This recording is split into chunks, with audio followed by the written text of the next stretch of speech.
প্রথমবারের মতো নারী এশিয়ান কাপের উজ্জ্বল আলোয় পা রাখছে বাংলাদেশের মেয়েরা। অস্ট্রেলিয়ার মাটিতে সিডনির ওয়েস্টার্ন স্টেডিয়ামে প্রথম অনুশীলন শেষ করে তাদের চোখে জ্বলছে স্বপ্নের আগুন, বুকে ধুকপুক করছে অদম্য সাহস। তহুরা খাতুন, ঋতুপর্ণা চাকমা, মারিয়া মান্ডা, এই লাল সবুজের যোদ্ধারা আজ শুধু খেলতে যায়নি, তারা বাংলাদেশের নারী ফুটবলের গল্পকে নতুন উচ্চতায় তুলে ধরতে যাচ্ছে।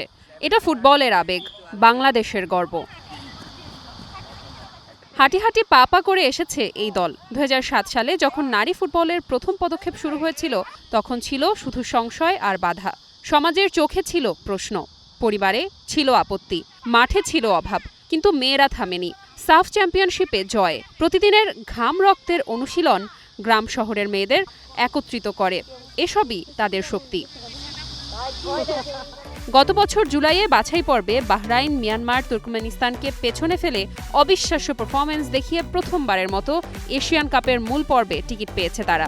ঋতুপর্ণার গোল, তহুরার দৃঢ়তা, দলের একতা, এসবই সেই আগুন যা আজ অস্ট্রেলিয়ায় জ্বলছে।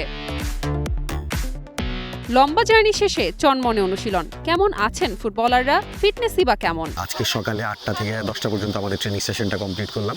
সো ভ্রমণজনিত যেই ক্লান্তি সেটা তো আছে প্লেয়ারদের মধ্যে, কিন্তু আল্লাহর রহমতে তেমন কোনো ইনজুরির সংখ্যা আমাদের মধ্যে নেই। আমরা সবাই মোটামুটি ফিট আছে প্লেয়াররা। সো আমরা চেষ্টা করছি এখন ওয়েদারের সাথে মানিয়ে নেওয়ার জন্য। কোচ যেভাবে ইনস্ট্রাকশন দিচ্ছে প্লেয়াররাও চেষ্টা করতেছে। আজকে ট্রেনিং সেশনটা মোটামুটি ভালো হয়েছে। আগামী 3 মার্চ সিডনির ওয়েস্টার্ন স্টেডিয়ামে 9 বারের চ্যাম্পিয়ন চীনের সামনে দাঁড়াবে তারা। তারপর 6 মার্চ একই মাঠে 3 বারের চ্যাম্পিয়ন নর্থ কোরিয়া।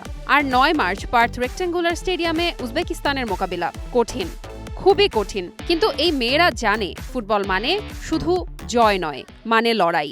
দেশের হয়ে মাঠে নামা, প্রতিটা বলে দেশের নাম উচ্চারণ করা, প্রতিটা ট্যাকল, প্রতিটা পাস, প্রতিটা শট, সবকিছুতে বাংলাদেশের আবেগ মিশে আছে।